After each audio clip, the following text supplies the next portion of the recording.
अब देखो 5 नंबर आपके यहाँ से फिक्स हो गए, 5 नंबर आपके यहाँ से फिक्स हो गए और 5 नंबर आपके यहाँ से फिक्स हो जाएंगे।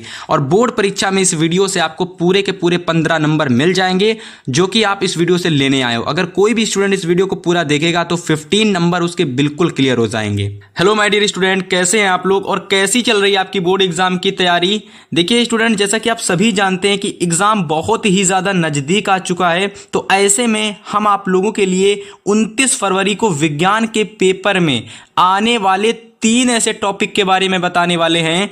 यानी इस वीडियो में हम आपको 3 ऐसे टॉपिक को बताने वाले हैं जो भैया आपके एग्जाम में 100% आएंगे, 101% ये टॉपिक पूछे जाएंगे और आप लोगों को यहां से 10 से 15 नंबर भैया बड़े ही आसानी से मिल जाएगा।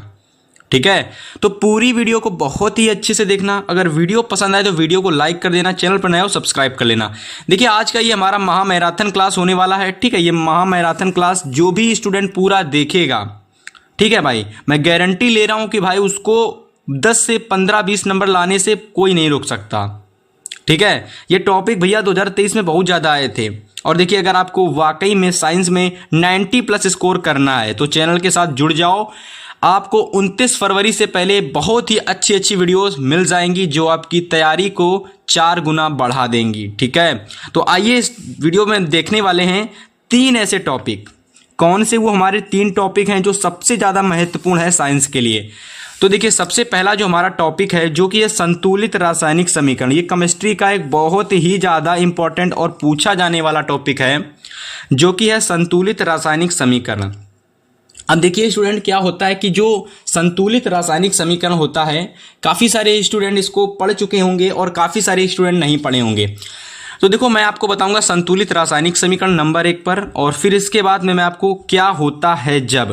देखो एक रिएक्शन का टाइप होता है, रिएक्शन पूछी जाती हैं, काफ़ी सारे लोगों को पता होगा। तो भैया आपके परीक्षा में जो रिएक्शन आती हैं वो 2 तरीके से पूछी जाती हैं। ठीक है, क्या होता है जब और कैसे प्राप्त करोगे, तो इस वीडियो में हम बात करेंगे क्या होता है जब की। तीसरा टॉपिक हमारा है स्टूडेंट IUPAC, जो कि बहुत ज़्यादा इंपॉर्टेंट टॉपिक है और इसीलिए मैं बता रहा हूं जिसने भी इस वीडियो को पूरा देख लिया ना भाई 29 फरवरी को 10 से 15 नंबर वो इसी वीडियो से पक्का कर सकता है। ठीक है, 15 से 20 मार्क्स, सॉरी कह रहा हूँ 15 से 20 नंबर आप पूरा पक्का कर सकते हो। ठीक है, तो चलिए सबसे पहले हम क्या देखने वाले हैं, तो सबसे पहले हम देखेंगे संतुलित रासायनिक समीकरण। ठीक है, देखो सबसे पहले हम लोग देखेंगे संतुलित रासायनिक समीकरण के बारे में मोस्ट इंपॉर्टेंट क्वेश्चन कि भाई संतुलित रासायनिक समीकरण ये भैया इससे कैसे कैसे प्रश्न आते हैं वो सारी जानकारी हम आपको देंगे। ठीक है स्टूडेंट, तो देखो सबसे पहले आपके परीक्षा में जो प्रश्न आएगा वो इस तरीके का होगा कि निम्न को पूर्ण करके संतुलित रासायनिक समीकरण लिखिए। देखो इस तरीके का प्रश्न आएगा जिसमें आपसे पूछा जाएगा स्टूडेंट कि निम्न को पूर्ण करके संतुलित रासायनिक समीकरण लिखिएगा। देखो अगर आपने ये वीडियो पूरा देख लिया तो गारंटी से आप लोगों के भाई 15 से 20 नंबर बिल्कुल अच्छे से पक्के हो जाएंगे और आप 29 फरवरी को धूम मचा के आने वाले हो बस। ठीक है, सबसे पहला क्वेश्चन आप लोगों का आएगा कि सोडियम सल्फेट बेरियम क्लोराइड से क्रिया करता है और भैया बेरियम सल्फेट बना लेता है। ठीक है, ये मोस्ट इंपॉर्टेंट आप लोगों का रिएक्शन है। ठीक है, जो कि संतुलित रासायनिक समीकरण के रूप में पूछा जाएगा। ठीक है, अब इसको हमको पूर्ण करके लिखना है। ठीक है स्टूडेंट, चलो इसको हम पूर्ण करके लिखते हैं।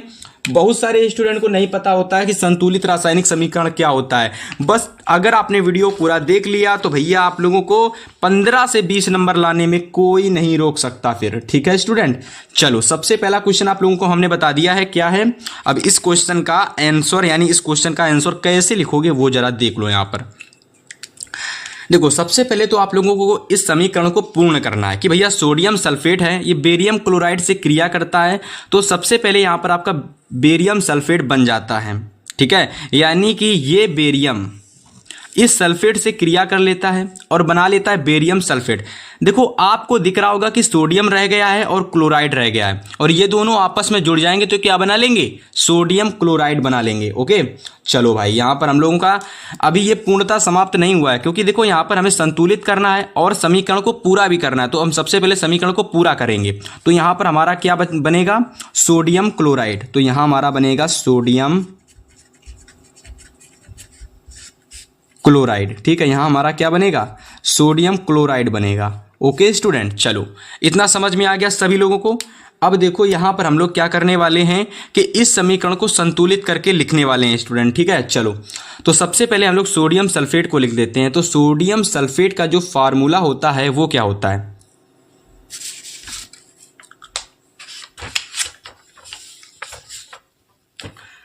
तो देखो सोडियम सल्फेट का जो फार्मूला होता है वो होता है आपका Na, ठीक है, Na2SO4।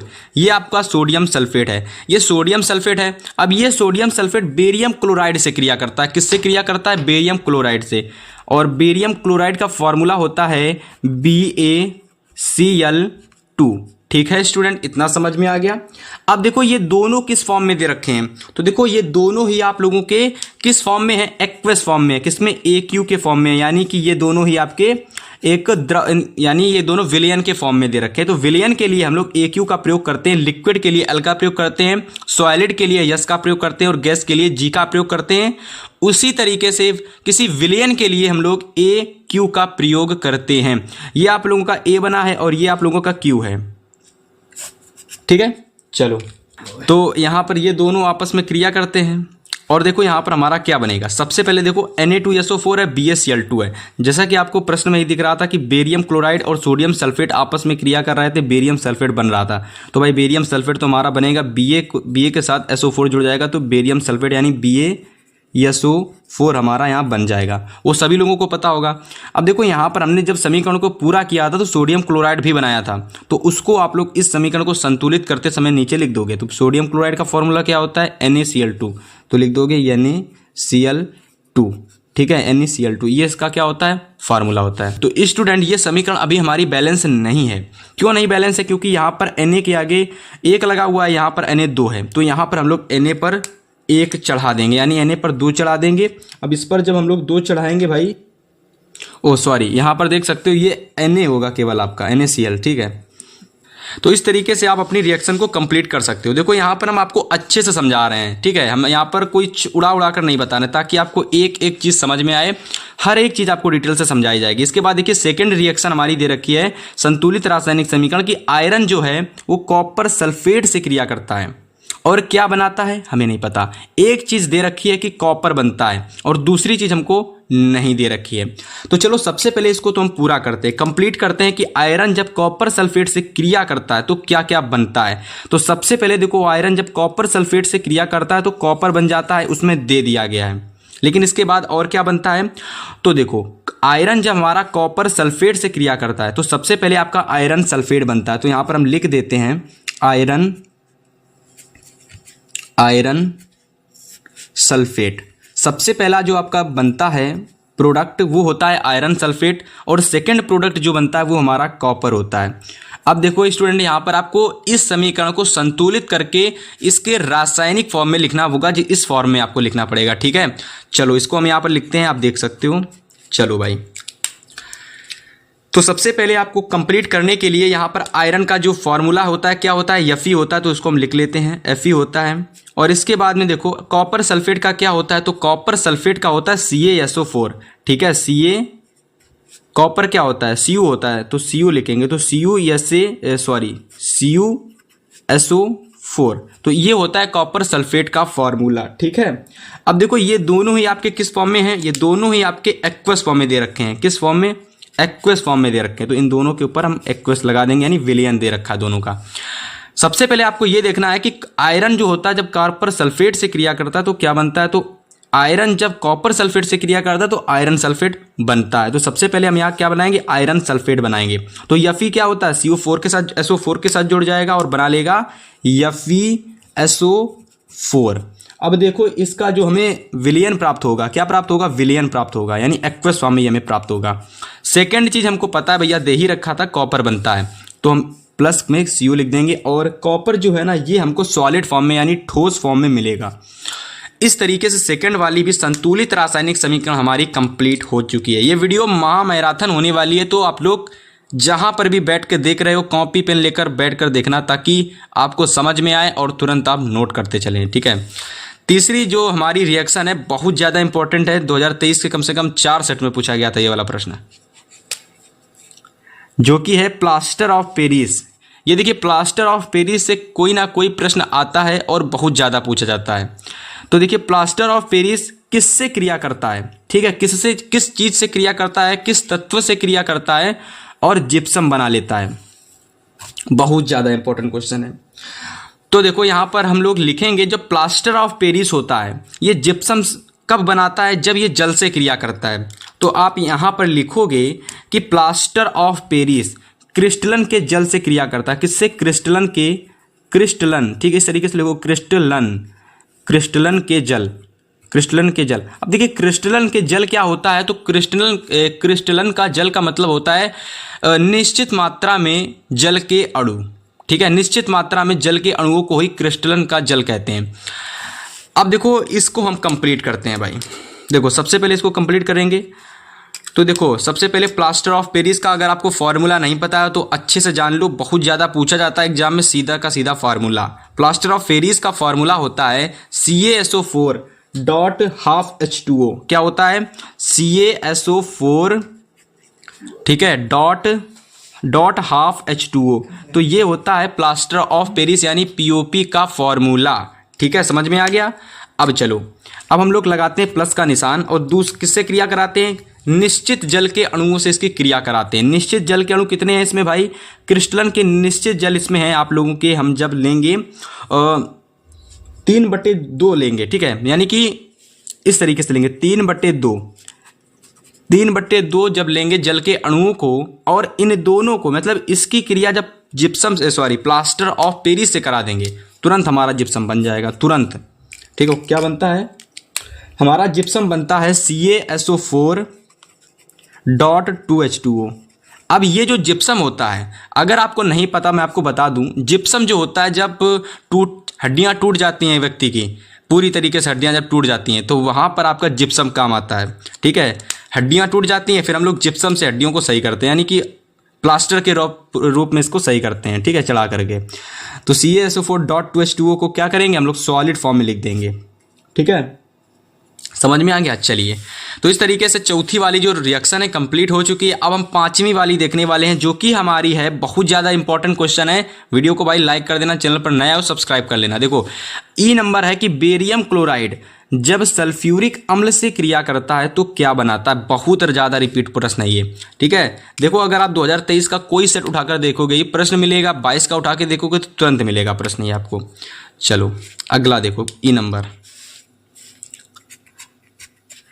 नंबर प्रश्न है कि बेरियम क्लोराइड, जो हमारा बेरियम क्लोराइड, देखो बेरियम क्लोराइड अभी मैंने आपको बताया था कि बेरियम क्लोराइड का जो फॉर्मूला होता है BaCl2 होता है, BaCl2। जब ये BaCl2 सल्फ्यूरिक अम्ल यानी H2SO4 से क्रिया करता है, सल्फ्यूरिक अम्ल का मतलब होता है H2SO4, ठीक है, इसको हाइड्रोक्लोरिक अम्ल नहीं बोलते हैं, सल्फ्यूरिक एसिड यानी सल्फ्यूरिक अम्ल ही बोलते हैं। तो जब सल्फ्यूरिक अम्ल बेरियम क्लोराइड से क्रिया करता है तो क्या बनाता है? देखिए सबसे पहले यहाँ पर हमको एक चीज अननोन दे रखी है, यानी एक चीज हमको बतानी है, पूर्ण करनी है समीकरण और फिर संतुलित करनी है समीकरण को, ठीक है। तो बेरियम क्लोराइड जब सल्फ्यूरिक अम्ल से क्रिया करता है तो क्या बनाता है? नहीं पता, लेकिन दूसरी चीज पता है कि हाइड्रोक्लोरिक अम्ल यानी HCl वो बनता है, ठीक है। चलो इसको कंप्लीट करते हैं। बहुत ही ज़्यादा रिपीटेड प्रश्न है ये सारे के सारे। अगर आपने इनको आज की वीडियो में तैयार कर लिया तो भाई आप लोग बोर्ड एग्जाम में बहुत अच्छे नंबर लाने वाले हो, ठीक है। तो बेरियम क्लोराइड का मतलब क्या होता है? BaCl2। तो सबसे पहले हम लोग यहाँ पर BaCl2 लिख लेते हैं, ठीक है, लिख दिया। BaCl2 मतलब बेरियम क्लोराइड। इसके बाद देखो सल्फ्यूरिक अम्ल से क्रिया करता है, तो यानी भाई H2SO4 से ये क्रिया करता है, H2SO4 से क्रिया करता है।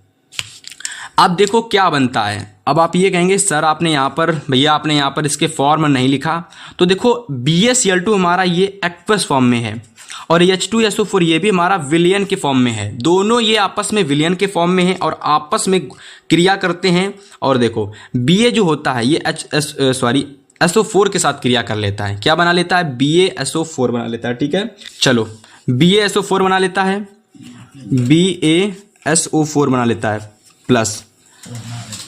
दूसरी चीज हमारी होती है यहाँ पर, अब देखो बहुत सारे स्टूडेंट यहाँ घबरा रहे होंगे कि सर ने एक रिएक्शन छोड़ दी है, तो देखो मैं आपको वो वाली रिएक्शन बाद में बताऊंगा, पहले इसको करा देता हूँ, ठीक है। इसके बाद देखो हमारा यहाँ पर हाइड्रोक्लोरिक अम्ल और सॉरी H2 रह गया है और Cl2 रह गया है, तो ये दोनों आपस में क्रिया करके बना लेते हैं हाइड्रोक्लोरिक अम्ल यानी 2HCl। जैसा कि आपको प्रश्न में दे ही रखा था कि भैया यहाँ पर देख लो सल्फ्यूरिक अम्ल से क्रिया करता है तो हाइड्रोक्लोरिक अम्ल बन रहा था। ठीक है, तो ये आपका लास्ट में बन गया था और जो नहीं बन रहा था वो था BaSO। ठीक है, तो इस तरीके से ये पूरी रिएक्शन आपकी कंप्लीट हो चुकी है। अगर आपको ये रिएक्शन समझ में आई तो वीडियो को लाइक कर देना भाई। ठीक है, अगली रिएक्शन हम लोग देखने वाले हैं जो कि हमारी है, जो छूट गई थी भाई गलती से, जो कि हमारी है D number. Silver nitrate sodium iodide से क्रिया करता है और क्या बनाता है। तो सबसे पहला जो दे रखा है वो अननोन है, सेकेंड प्रोडक्ट है सोडियम बनता है। अब सबसे पहले सिल्वर नाइट्रेट यानी AgNO3 सोडियम आयोडाइड से क्रिया करता है, यानी कि सोडियम का मतलब Na, आयोडाइड का मतलब I, तो NaI से क्रिया करता है तो क्या बनाता है। तो देखो सबसे पहले जो आपका ये क्रिया होती है तो इसमें आपका सिल्वर जो होता है ये आयोडाइड से जुड़ जाता है और बना लेता है सिल्वर आयोडाइड। क्या बना लेता है, सिल्वर आयोडाइड बना लेता है। राइटिंग थोड़ी सी इधर उधर आ रही बट समझाने में आपको कोई दिक्कत नहीं होगी, समझने में आपको। ठीक है, तो ये सिल्वर आयोडाइड से जुड़कर सिल्वर आयोडाइड बना लेता है और बाकी आपका सोडियम ये रह जाता है, बाद में निकल जाता है सॉलिड फॉर्म में। अब इस रिएक्शन को हम लोग कंप्लीट करते हैं, तो आप लोग इस रिएक्शन को नोट करने बैठ जाइए। चलो भाई, अब हम लोगों ने इसको पूरा कंप्लीट कर लिया है। अब हम लोग इसकी रासायनिक समीकरण को संतुलित करेंगे। ठीक है, बहुत ज़्यादा इंपॉर्टेंट क्वेश्चन है, इसको जरूर तैयार करके जाना। ठीक है, चलो भाई इसको कंप्लीट करते हैं हम लोग। अब देखो भाई, अगर आपको कहीं कोई चीज़ समझ में ना आए तो आप तुरंत कमेंट करके बताना ये चीज़ हमको यहाँ पर ये प्रश्न नहीं समझ में आया है। देखो हमारा दे रखा था कि सिल्वर नाइट्रेट ये सोडियम आयोडाइड से क्रिया करता है और सोडियम बनाता है और सिल्वर आयोडाइड बनता है।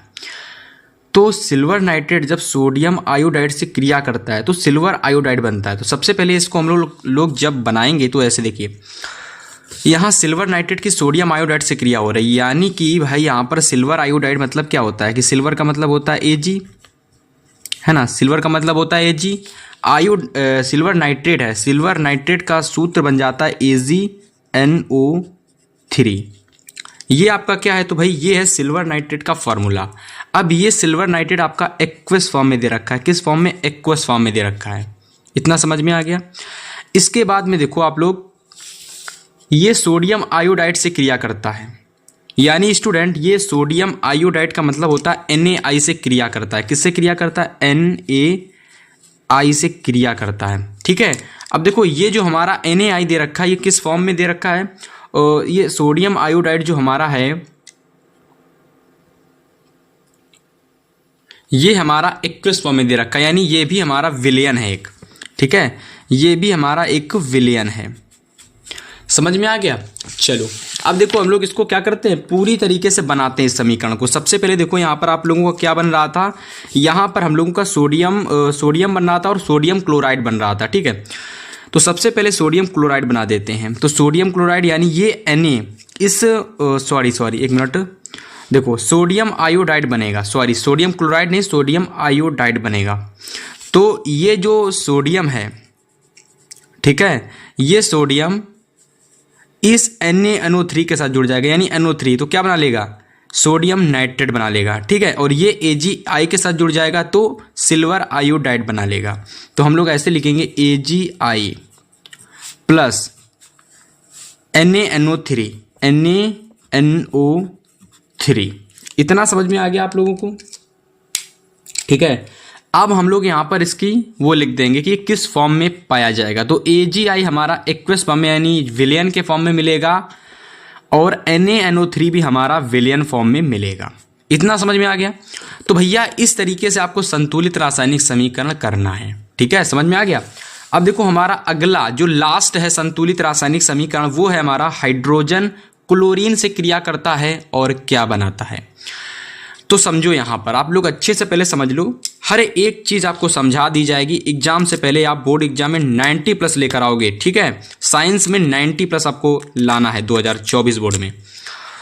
देखो समझो यहाँ पर हाइड्रोजन क्लोरीन से क्रिया करता है। तो भाई हाइड्रोजन का जो फॉर्मूला होता है वो होता है भाई H2।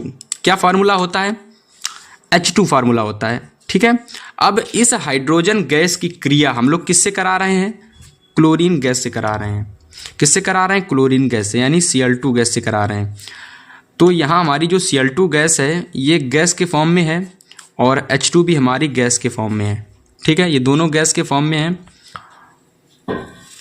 इनकी आपस में क्रिया होती है। ठीक है, H2 की क्रिया होती है और Cl2 की आपस में क्रिया होती है और क्या बनता है? हमारी एक गैस ही बनेगी। और वो गैस कौन सी बनेगी? तो यहाँ पर हमारी गैस बनेगी HCl, हाइड्रोक्लोरिक अम्ल, यानी अम्ल जो होता है ये गैस के फॉर्म में हमें यहाँ मिलेगा। ठीक है, क्योंकि ये भी गैस है और ये भी गैस है, आपस में जब गैस गैस मिलेंगी तो हमें कोई नई गैस मिलेगी जो कि हाइड्रोक्लोरिक अम्ल है। जैसा कि यहाँ दे ही रखा था कि जब हाइड्रोजन है वो क्लोरीन से क्रिया करता है तो क्या बनता है, तो आप यहाँ लिखोगे कि हाइड्रोजन क्लोरीन से क्रिया करके हाइड्रोजन, ठीक है, हाइड्रोजन क्लोराइड गैस बनाता है। ठीक है, हाइड्रोजन क्लोराइड बनाता है। इतना लिख दोगे, बाकी गैस तो आप लोग जब पूरा समीकरण लिखोगे उसमें लिखोगे। इतना लिख देने के बाद ये पूरी तरीके से आपकी पूर्णता जितनी भी मोस्ट इंपॉर्टेंट संतुलित रासायनिक समीकरण आपके परीक्षा में आएंगी मैंने सारी बता दी।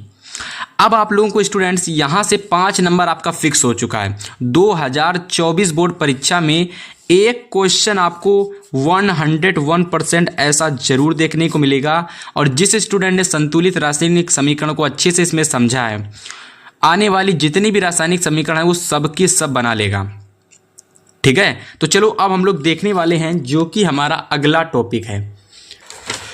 तो चलिए अगला हमारा जो टॉपिक है वो हमारा है क्या होता है जब। देखिए क्या होता है जब से आपके एग्जाम में रासायनिक समीकरण पूछी जाती हैं। क्या पूछी जाती है? रासायनिक समीकरण।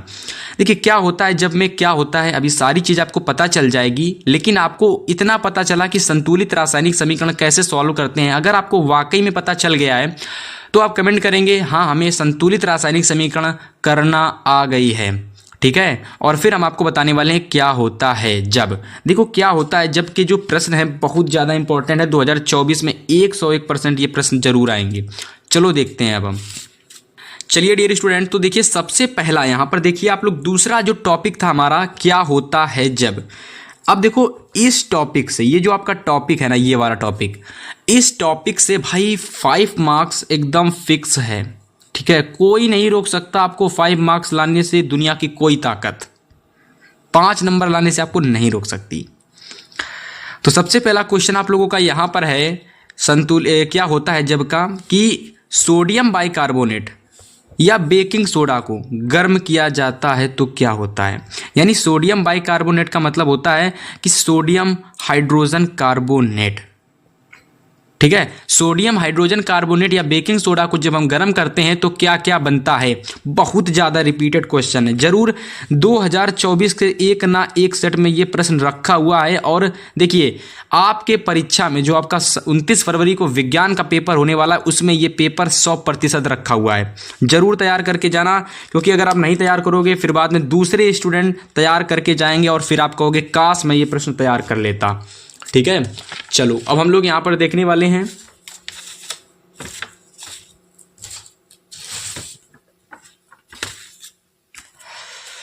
चलो सबसे पहले देखिए यहां पर सोडियम हाइड्रोजन कार्बोनेट का जो फार्मूला होता है वो होता है भाई NaHCO3। तो ये फार्मूला होता है सोडियम हाइड्रोजन कार्बोनेट का। अब देखो सोडियम हाइड्रोजन कार्बोनेट को जब हम लोग मेल्ट करते हैं, यानी जब इसको गर्म किया जाता है, यानी भाई इसको जब हम लोग गर्म करते हैं तो क्या क्या बनता है। देखो जब हम लोग इसको गर्म करते हैं तो सबसे पहला आपका सोडियम कार्बोनेट बनता है। क्या बनता है? सोडियम कार्बोनेट, यानी Na2CO3 बनता है। समझ में आ गया माई? आप देखो इसके साथ साथ क्या निकलता है, सोडियम हाइड्रोजन कार्बोनेट निकलता है, साथ में इसके जल निकलता है, जल को निकाल दो, और साथ में ही CO2 यानी कार्बन डाइऑक्साइड जो गैस होती है वो भी फाइनली आपकी निकलती है। तो इस तरीके से ये रिएक्शन इस तरीके से होती है। यानी भैया जब हम लोग बेकिंग सोडा यानी सोडियम हाइड्रोजन कार्बोनेट को गर्म करते हैं तो सोडियम कार्बोनेट बनता है, जल निकलता है और आपका कार्बन डाइऑक्साइड निकलती है। ठीक है, इस तरीके से ये पूरी रिएक्शन हमारी होती है।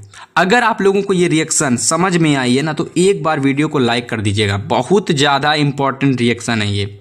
ठीक है, और अगर आप इसके नाम लिखना चाहते हो तो आप नाम भी लिख सकते हो भाई। ठीक है, अगर आप चाहते हो कि हम इसके नाम लिखें तो आप नाम भी लिख सकते हो। देखो ये हमारा है सोडियम हाइड्रोजन कार्बोनेट, तो आप लिख सकते हो ये सोडियम कार्बोनेट है, ये सोडियम कार्बोनेट है।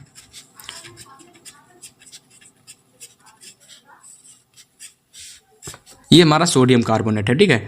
और बाकी ये आपका जल है और ये आपका CO2 यानी कार्बन डाइऑक्साइड है, तो ये तो आप जानते ही हो। और इसका नाम आप लोग ऊपर दे रखा है सोडियम हाइड्रोजन कार्बोनेट, जो कि आप ऊपर से देख के लिख सकते हो। जो अगला हमारा जो प्रश्न दे रखा है, यानी अगली जो हमारी रिएक्शन दे रखी है, क्या होता है जब में, जो कि है सोडियम कार्बोनेट जब तनु हाइड्रोक्लोरिक अम्ल से क्रिया करता है तो क्या होता है। बहुत ज़्यादा रिपीटेड क्वेश्चन है। देखिए 2024 बोर्ड परीक्षा में ये वाला प्रश्न आपको जरूर देखने को मिलेगा, आपके किसी ना किसी सेट में रखा हुआ है, बस आपको तैयार करके जाना है। देखो सोडियम कार्बोनेट का मतलब होता है भाई Na CO3। क्या होता है Na2CO3। जब इसकी क्रिया तनु हाइड्रोक्लोरिक अम्ल यानी HCl से कराई जाती है तो क्या बनता है। देखो सबसे पहले अच्छे से देखो, सोडियम हाइड्रोजन कार्बोनेट जो कि हमारा होता है Na2CO3, जब ये Na2CO3 क्रिया करता है HCl से यानी हाइड्रोक्लोरिक अम्ल यानी HCl से क्रिया करता है, तो देखो यहां पर आप लोगों का क्या क्या बनता है। देखो सबसे पहले इसको हम लोग क्या करेंगे, इस तरीके से मेल्ट का निशान लगाएंगे, ठीक है भाई। अब देखो यहां पर जब ये Na2CO3 HCl से क्रिया करता है तो देखो यहां पर आपका जो ये Na है ये Cl के साथ जुड़ जाता है, ये NaCl के साथ जुड़ जाता है और बना लेता है NaCl, ठीक है। अब देखिए यहाँ पर Na के 2 अणु दे रखे हैं, तो यहाँ पर हम लोग 2 लगा देते हैं, समझ में आ गया। अब इसके बाद ये जो हमारा हाइड्रोजन बचा हुआ है, ठीक है, ये जो हमारा हाइड्रोजन बचा हुआ है ऑक्सीजन के 2 अणुओं को लेकर के H2O बना लेता है। क्या बना लेता है, H2O बना लेता है। इसके बाद में देखो एक ऑक्सीजन बचा। देखो जब यहाँ पर हमारा ऑक्सीजन एक चला गया तो हमारे यहाँ पर 2 ऑक्सीजन बचे, ठीक है। जब हमारे यहाँ 2 ऑक्सीजन बचे और 1 कार्बन बचा, तो भैया 2 ऑक्सीजन और 1 कार्बन आपस में जुड़कर CO2 बना करके हवा में उड़ जाते हैं, यानी गैस के फॉर्म में हवा में उड़ जाते हैं। तो इस तरीके से ये पूरी रिएक्शन हमारी क्या हो जाती है, कंप्लीट हो जाती है। अगर आपको ये रिएक्शन नहीं समझ में आई है तो दोबारा समझ लेना, लेकिन अगर देखोगे अगर आप ये रिएक्शन अभी बैलेंस नहीं हुई है, अब क्यों नहीं बैलेंस हुई है, क्योंकि यहाँ अगर आप देखोगे तो हाइड्रोजन के पास 2 अणु हैं, यहाँ पर हाइड्रोजन के पास 1 अणु ही है, तो यहाँ पर हम लोग लगाएंगे 2। तो अब आप देख सकते हो कि यहाँ पर 2 हाइड्रोजन हो गए, यहाँ पर भी 2 हाइड्रोजन हो गए। तो इस तरीके से ये पूरी रिएक्शन आपकी अब बैलेंस हो चुकी है।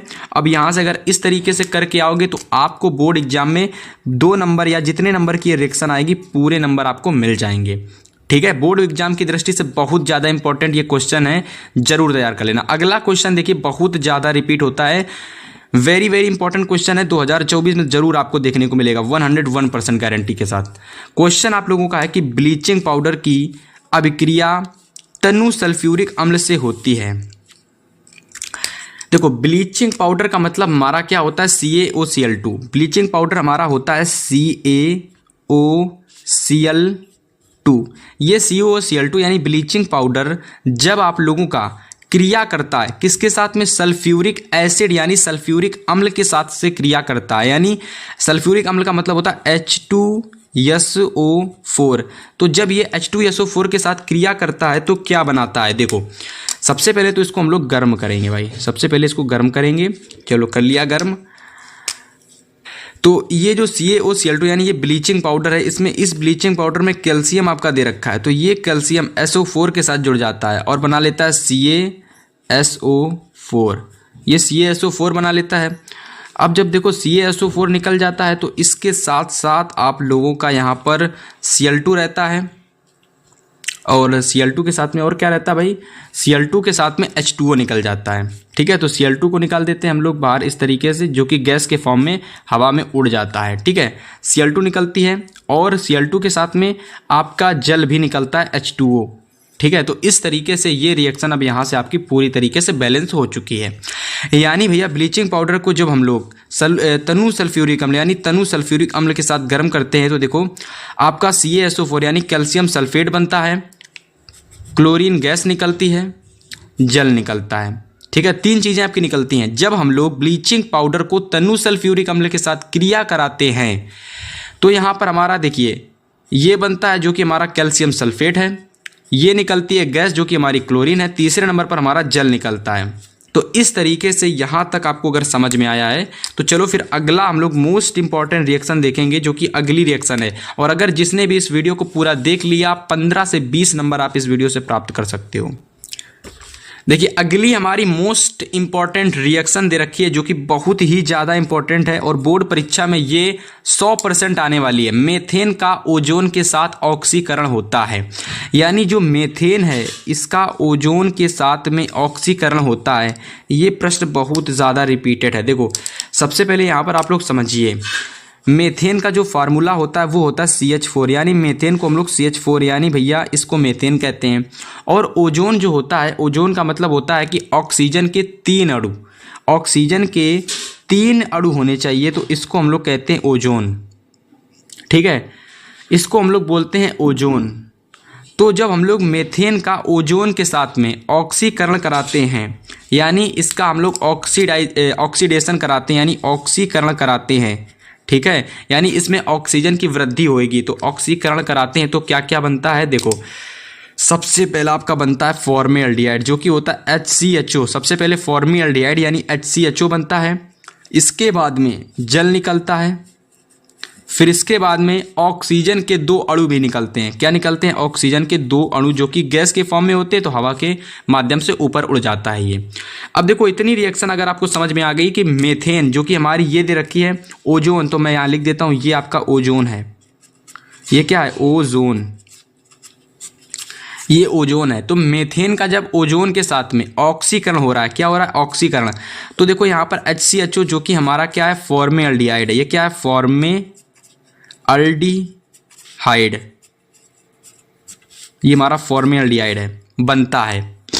और साथ में आप लोगों का जल निकलता है जो कि ये दे रखा है, और ऑक्सीजन गैस निकलती है। लिखना चाहते हो तो लिख सकते हो, ये हमारी मेथेन गैस है। कौन सी गैस है, मेथेन। ठीक है, तो लिख सकते हो आप लोग।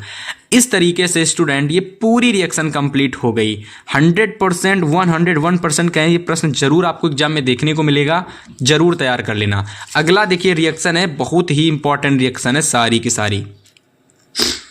अगली रिएक्शन हमारी दे रखी है कि एथेनॉल सोडियम धातु से क्रिया करता है, कि जो एथेनॉल होता है वो सोडियम धातु से क्रिया करता है, तो क्या होता है। कितना टाइम हुआ, 9।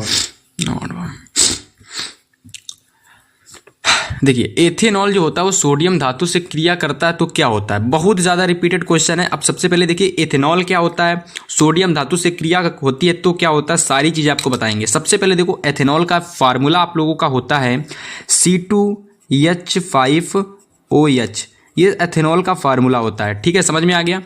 तो एथेनॉल जो कि हमारा C2H5OH है, जब ये क्रिया करता है सोडियम धातु से, यानी भैया ये Na से क्रिया करता है, Na से ये क्रिया करता है, तो क्या होता है, देखो इसने क्रिया की C2H5 यानी C2H5OH जो कि हमारा एथेनॉल है, इसने सोडियम धातु से क्रिया की।